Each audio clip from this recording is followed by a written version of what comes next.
de intervención. Bueno, bienvenidos todas y todos. Si estás aquí, estás en mi canal en Psicología con Adelaida y estás dentro de un playlist que me gusta mucho porque es de pronto lo único que vas a encontrar en mi canal como muy pegado a lo que es la academia. Esta psicopatología con ADE, es este playlist, tiene como objetivo darte las bases para que tú, profesional de la salud, persona que quieres profundizar en psicopatología, tengas esta claridad y esta como cultura desde la salud de lo que es la psicopatología. Hemos venido estudiando y empezamos esto con los trastornos de personalidad. Hemos visto y hemos avanzado mucho en los trastornos de personalidad, en los esquemas, en los modelos de crianza, en algunos criterios diagnósticos. Yo te sugiero que si estás interesado en esto, te devuelvas sobre lo que hemos ido trabajando para que puedas ir profundizándolo más. Hoy hemos llegado a un tema súper apasionante que ya terminamos de ver todos los criterios diagnósticos de los trastornos de personalidad del grupo A, que vimos. Los trastornos de personalidad del grupo A se caracterizan porque son personas mal socializadas, porque son personas con muchísima desconfianza y que buscan como protección aislarse. En cambio, fíjate que los que vamos a empezar ahorita, todos hemos sido víctimas de las personas con trastornos del grupo B. Las personas con trastornos del grupo B, a diferencia de las del grupo A, son personas que necesitan a los otros y se relacionan con los otros para utilizarlos. Son personas que están todo el tiempo como sobre un escenario donde ellos son los actores y necesitan que los otros los aplaudan, los validen o en el caso de lo que vamos a trabajar hoy, que es el trastorno de personalidad antisocial, que es bien frecuente, desafortunadamente. Los del trastorno B, los de este grupo que empezamos hoy, necesitan de los otros, ¿ok? Eh, y tienen unas características bien particulares. Hoy vamos a empezar con el trastorno de personalidad antisocial y vamos a profundizar allí. Tú sabes que la metodología, tú que me estás viendo, tú sabes que esto se graba en vivo. Yo, así como se grabó, así se subió. Así que bueno, si tiene errores o esto, sabrás disculpar lo que pueda pasar aquí y que no soy experta. Ya quisiera yo ser experta en todo el manejo de estas cosas. Voy a presentarte, voy a compartirte la presentación que he hecho.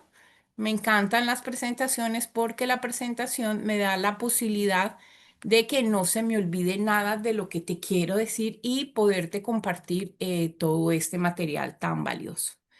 Entonces, bueno, bienvenidos a este espacio. Esto aquí siempre me empieza a molestar. Cuando menos necesito que molestes, cuando más moleste. Entonces vamos a ver los trastornos de personalidad. Me encanta, ¿no? Sobre todo el trastorno de personalidad histriónico, tiene unas características bien especiales que vamos a ver. Hoy vamos a hacer una pequeña introducción, como te digo, si tú quieres profundizar un poco más en esto, en los esquemas de pensamiento, los modelos de crianza y en todo lo que hemos visto, te puedes devolver en los videos. En este momento vamos a hacer más como referencia y profundización en lo que nosotros hemos llamado criterios diagnósticos. O sea, los criterios diagnósticos son los criterios que debería cumplir una persona para que tú puedas hacer un diagnóstico, ¿ok? Entonces, como te decía, las personas, además, esto está total y absolutamente tomado de el DSM-5, que es el manual de clasificación de los trastornos mentales, y de un libro que me gusta mucho de James Morrison, que es el manual que explica el DSM-5. Entonces, Morrison nos dice que los afectados por un trastorno de personalidad de tipo B tienden a ser melodramáticos, susceptibles, a buscar atención. Sus estados de ánimo son lábiles, o sea, es decir, cambian y cambian, están muy a flor de piel y cambian con mucha frecuencia. tienden a ser superficiales y en muchas ocasiones tienen conflictos interpersonales muy intensos. Eso es otra de las características de las personas del grupo B, que está en la intensidad de cómo sientan las cosas y cómo las demuestran. Son muy teatrales, esa es una característica que comparten todos, de hecho por eso están todos en este grupo y como te dije en la introducción, necesitan de los otros para poder representar su papel, para llamar la atención. Para las personas del grupo B es muy importante tener la atención de los otros.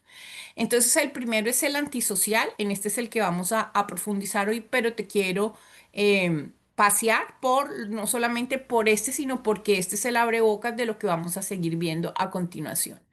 Entonces está el antisocial, que el comportamiento de estas personas es irresponsable, con frecuencia criminal de estas personas, y esto es algo que empieza desde la niñez, desde la adolescencia temprana, y está marcado, son estas historias de estos niños y adolescentes con ausentismo escolar, con escapatorias del hogar, con crueldad, con pelea, con destrucción, con falsedad, con robo, además de de un comportamiento criminal como adultos que puede estar, y eso nos ha pasado a todos, hemos conocido a alguien, omitir el pago de deudas, tener comportamientos irresponsables con los otros y con ellos mismos, actuar de manera irresponsable e impulsiva y no muestran remordimiento por su comportamiento. Esto es lo más fuerte, no solamente el trastorno antisocial, sino en las personas con un trastorno de personalidad del grupo B, la falta de empatía. Tienen una falta de empatía tremenda porque siempre están mucho más centrados en ello, en lo que ellos sienten, en su necesidad de llamar la atención que en los otros. Mira que es muy importante y eso te lo quiero dejar claro desde ahora, y es que el trastorno de personalidad, al igual que todos los trastornos de personalidad, tienen manifestaciones desde muy temprana edad, pero este especialmente tiene una cadena que, si la podemos mirar desde los diagnósticos, primero sería un trastorno negativista desafiante. Son esos niños que no tienen límites, que son incontrolables. Ese trastorno negativista desafiante pasa a lo que los psicólogos llamamos un trastorno disocial. Y si eso no se corrige o no se trabaja, termina constituyéndose y cristalizándose como un trastorno antisocial. ¿Ok? Entonces, fíjate la importancia, si tú trabajas con niños, si tú tienes contacto con adolescentes, si estás viendo eso, ese es el momento para empezar a trabajar con ellos, si no se desarrolla esta cadena. No se puede hacer un diagnóstico, generalmente ningún diagnóstico de trastorno de personalidad después, sino hasta después de los 18 años, ¿ok? Una persona con estas características, vamos a hablar de que es un trastorno disocial, ¿ok? Dentro de este grupo, y este lo vamos a ver en el tercer lunes, recuerda que aquí nos estamos encontrando el primer lunes de cada mes y el tercer lunes del mes. Nos vamos a encontrar con el trastorno limítrofe de personalidad. Este trastorno limítrofe de personalidad, su mayor miedo es el miedo al abandono. Estas personas son muy impulsivas, adoptan comportamientos que generan daños a ellos mismos o a los otros, en aventuras sexuales, en gastos inapropiados, en consumo excesivo de sustancias o de alimentos. Em, Tienen efectos con inestabilidad, en ocasiones muestran mucha ira intensa, inapropiada, Es que, se sienten no, vacíos. que no, que Por ni parece que favor, hubiera ¿puedes hecho. cerrar tu micrófono? Yo ahorita, yo estoy de una, O de un momentico. yo digo, estamos por allá por el pillado. Ah, hoy los atendió. Ya, Ajá. Voy a silenciarlos. rácata. Y la, Ok. Bueno, entonces te decía que el trastorno limítrofe de personalidad está caracterizado por esa impulsividad y por esa cantidad de situaciones que estas personas generan, a veces poniéndose en riesgo o poniendo en riesgo a los demás.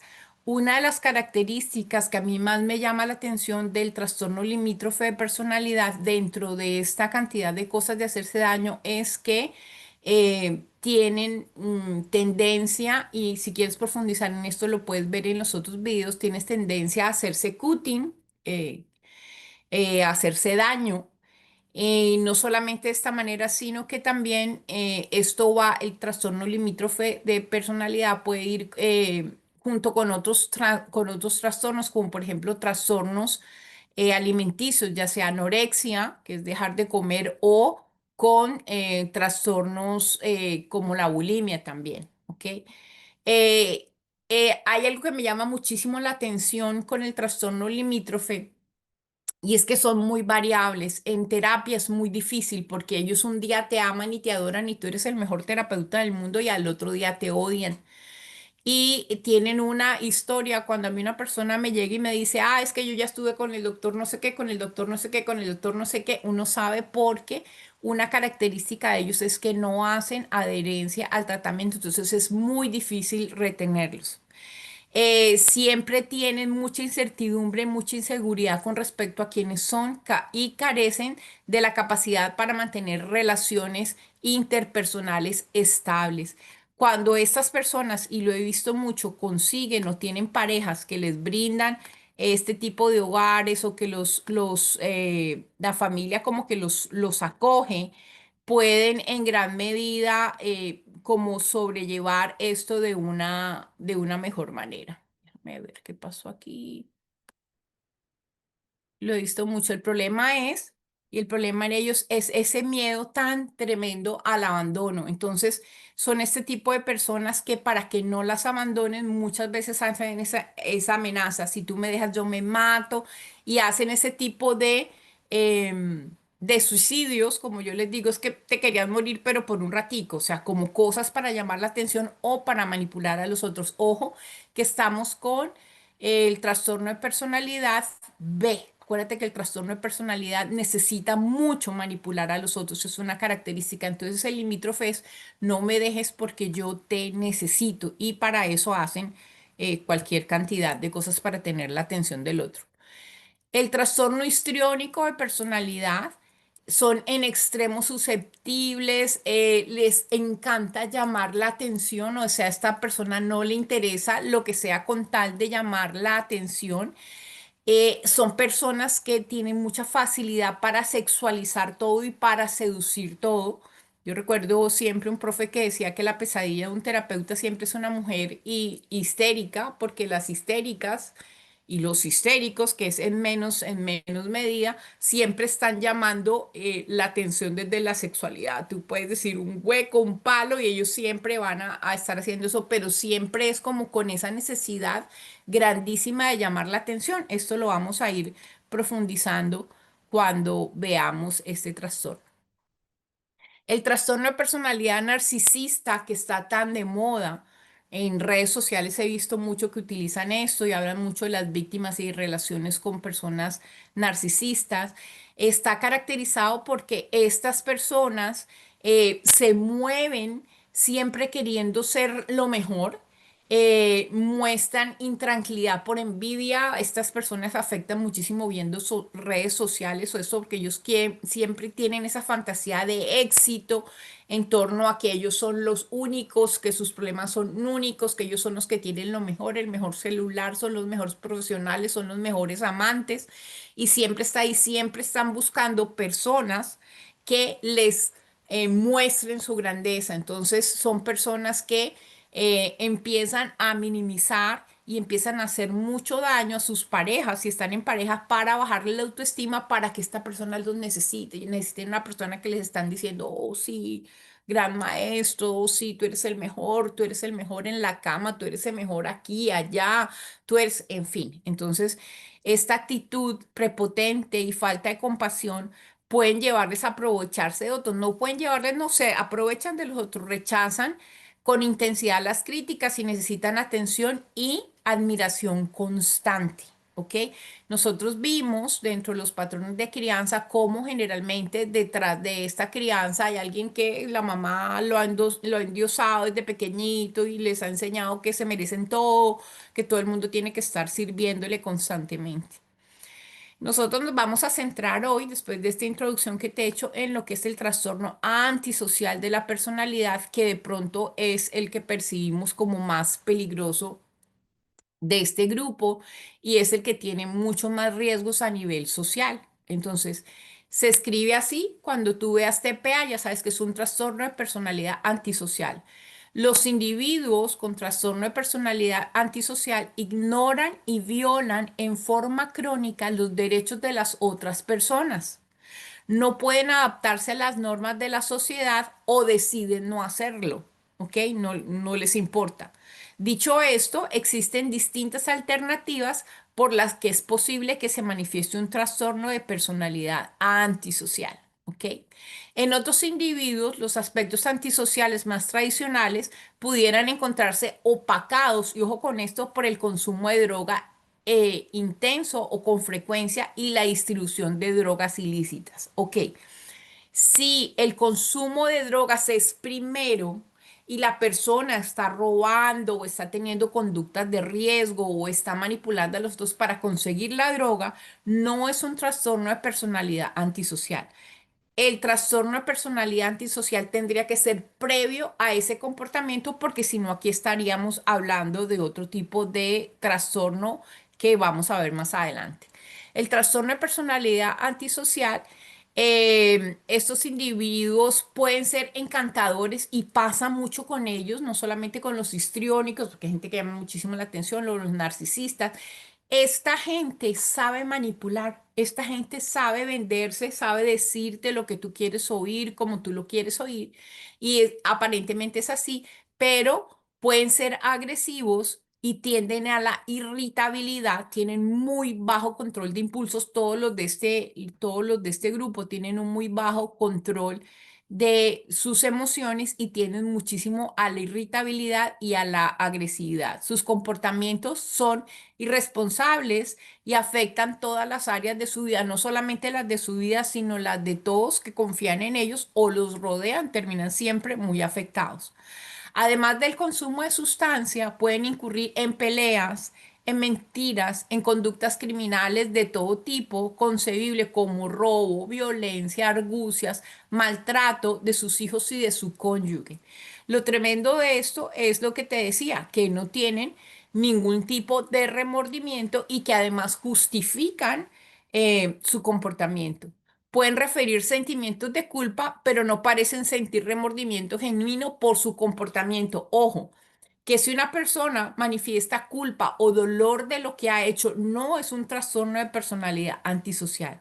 Estas personas hacen un teatro diciendo: ay, sí, lo siento mucho, perdóname, para manipular. O sea, no es genuino ese sentimiento de lo que me ha pasado, de dolor de lo que he tenido, sino lo hago para manipular.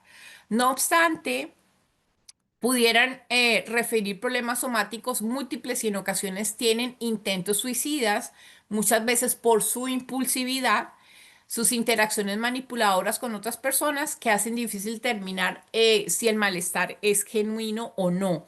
Ojo que muchas de estas personas con trastorno de personalidad antisocial que han empezado a utilizar drogas, utilizan algunas drogas que inducen la depresión y por eso muchos han tenido intentos de suicidio también. Dentro del trastorno de personalidad antisocial, no se justifica el comportamiento antisocial si solo se presenta dentro del consumo de sustancias. ¿Por qué? Lo que te decía, una persona que está utilizando sustancias todo el tiempo puede incurrir en robos, en prostituirse, en hacer cosas que sean abusar de los otros, pero lo está haciendo para conseguir la droga. Si esa es la motivación, no podemos hablar de un trastorno de personalidad antisocial, y eso es importante que lo tengas claro allí, ¿ok? Entonces, Si está el consumo de sustancias, el trastorno de personalidad antisocial estaba desde antes en esta cadena que ya te expliqué, ¿ok? Si bien estos pacientes con frecuencia tienen una niñez marcada por la son incorregibles, la delincuencia y problemas escolares como el ausentismo, mucho menos de estos niños que tienen problemas en la infancia terminan desarrollándolo, ¿ok? Entonces, para poder, y vuelvo a ser reiterativo en esto, para poder hacer este diagnóstico, tiene que establecerse el diagnóstico ya con estos rasgos antes de los 18 años, que tú sabes, viene un trastorno negativista desafiante y después todo lo que da durante la adolescencia y la infancia, que es el trastorno disocial. En muchos países y en Colombia hay toda una ley especial para trabajar con menores de edad porque desafortunadamente tenemos muchos menores de edad con estas características o manipulados por las condiciones sociales que son utilizados por eh, grandes delincuentes que los utilizan y los involucran dentro de todo esto, ¿ok? Entonces, hay países en donde tienen reglamentaciones especiales. Aquí tenemos dos abogadas, está Lau, que está en Uruguay, y está Lilia. Después, cuando nos quedemos en la intimidad del grupo, podemos hacer una discusión sobre esto. Aquí en Irlanda hay problemas muy graves con los adolescentes porque a los adolescentes se les permite todo y no infringen la ley.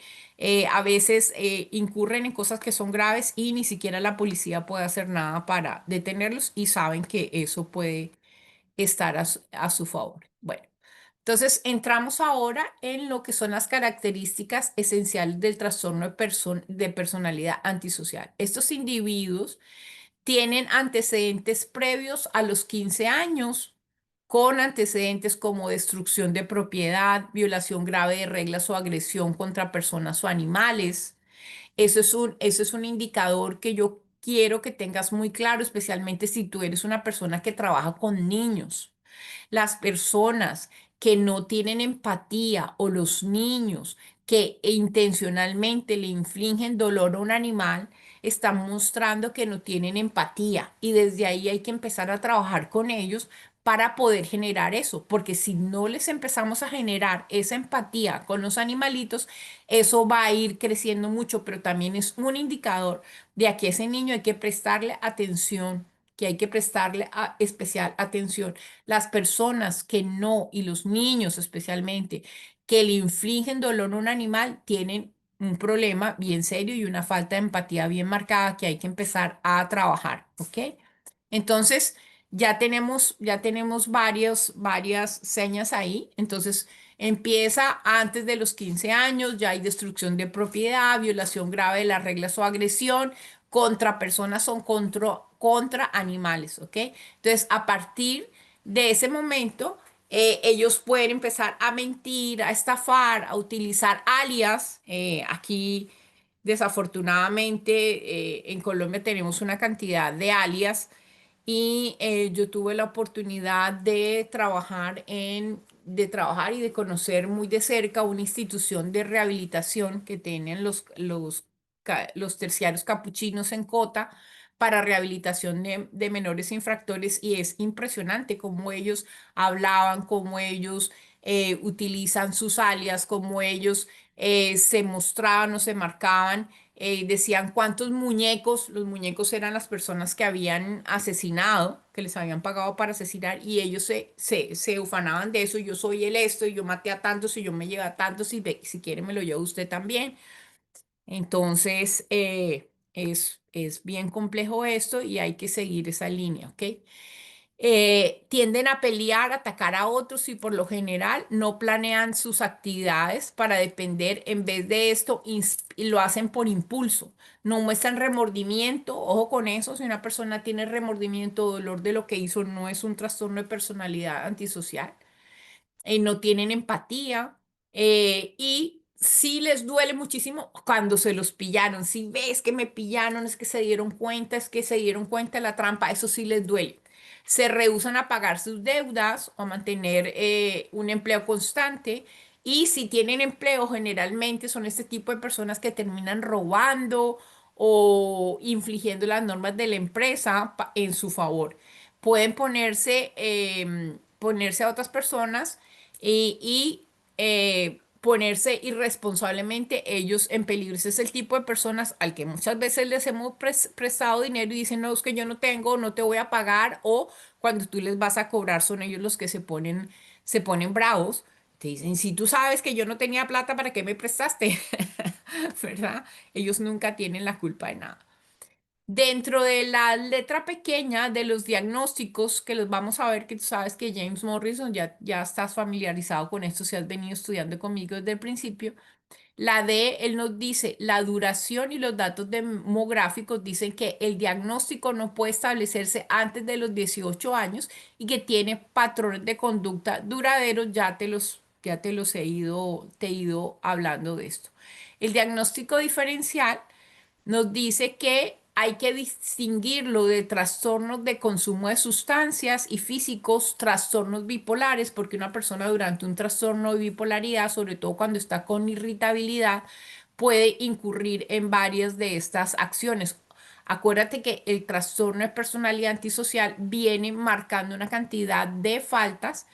em, y de actos delincuenciales desde la infancia. Una persona con un trastorno bipolar en una etapa maníaca en el que se salga de control, tendríamos que mirar la historia y muy seguramente los trastornos, el trastorno de bipolaridad que se empiezan a manifestar más o menos como a los 20 años, las personas generalmente no tienen este tipo de historia.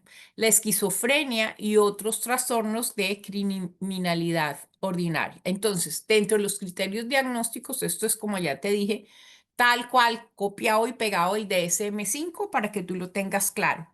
Dentro del patrón A nos dice, es un patrón dominante de inatención y vulnerabilidad de los derechos de los demás. Se produce desde los 15 años de edad y se manifiesta por tres o más de los siguientes hechos. Primero, incumplimiento de las normas sociales respecto a los comportamientos legales que se manifiestan por actuaciones repetitivas que son motivo de detención. Dos, engaño que se manifiesta por mentiras repetidas, utilización de alias, estafa y provecho para su propio placer. Tres, impulsibilidad o fracaso para mantener o planeado, impulsividad o fracaso para planear las cosas con antelación. Cuatro, irritabilidad y agresividad que se manifiesta por peleas, agresiones físicas repetitivas. ¿Ok? Quinto, desatención imprudente de la seguridad propia o de los demás. Sexto, irresponsabilidad constante que se manifiesta por incapacidad repetida de mantener un comportamiento laboral coherente o de cumplir con obligaciones económicas. Séptimo, y ese es el más importante y es el más doloroso de todos, es ausencia de remordimiento que se manifiesta con indiferencia o racionalización del hecho de haber herido o maltratado o robado a alguien. Que atropellaron pero bendita viejita, ¿para qué se puso ahí? ¿Para qué me prestó plata? ¿Ves? Es racionalizar eso y tener cero empatía con nosotros. Dentro del criterio B, el individuo tiene como mínimo 18 años. C, existen evidencias de la presencia de un trastorno de conducta con inicio antes de los 15 años. Y el comportamiento antisocial no se produce exclusivamente dentro del curso de una esquizofrenia o un trastorno bipolar. ¿Ok?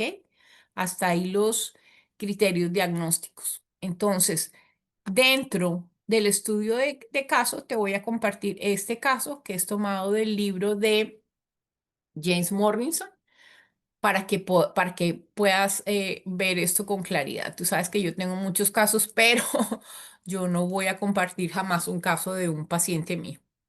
Entonces, dice Milo Tark. Milo Tark tenía 23 años. Era bien parecido e inteligente. Generalmente, las personas del grupo B buscan la forma de ser llamativos o de, por ejemplo, los narcisistas se arreglan muchísimo estos, y estas son personas, una persona con un trastorno de personalidad antisocial que sea agradable es tremendo porque manipulan muchísimo más, especialmente a las personas del sexo opuesto, ¿ok? Entonces, era bien parecido, inteligente. Cuando trabajaba, ganaba buen dinero en la instalación de sistemas de calefacción y aire acondicionado. Había entrado al negocio al salir de la preparatoria, lo que ocurrió en algún punto de la mitad del primer año. Desde entonces había tenido por lo menos 15 empleos. El mayor tiempo que había durado en alguno de ellos era 6 meses. Milo fue referido para valoración después de ser atrapado tratando de timar a unos clientes ancianos en un cajero automático. La máquina era una de las instalaciones en la sucursal bancaria en la que su madre trabajaba como asistente de dirección. Hágame el favor. Bendito pelado. El pequeño demonio, exclamó su padre durante la entrevista inicial. Siempre fue difícil de educar, incluso cuando era niño. Me recordaba un poco a mí mismo en ocasiones, solo que yo resolví, mira lo que está diciendo el papá, que eso nos ubica dentro de lo que era ese ambiente familiar. Milo había participado en muchas peleas cuando era niño. Se había manchado de sangre la nariz por primera vez cuando tenía tan solo 5 años. Y la paliza, mira la forma de corregir el papá, y la paliza de la primera clase que le dio su padre no le había enseñado para nada a evitar utilizar sus puños. Después de suspendido en primero de secundaria por extorsionar a un niño de 8 años con dinero, cuando por fin terminó la suspensión, respondió yéndose de pinta durante 47 días seguidos. Luego comenzó a tener una serie de encuentros con la policía que comenzaron con el robo de tiendas, lo primero que robó fue condones, y que pasaron por allanamiento en 4 ocasiones hasta un robo agravado de un auto cuando tenía 15 años. Ahí está clarísimo. Por robar a Toyota fue enviado medio año a un campo administrado por autoridades juveniles del estado.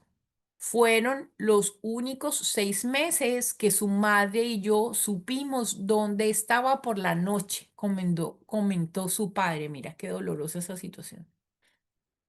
El tiempo que Milo había pasado en detención parecía haberle hecho algún bien, por lo menos al inicio.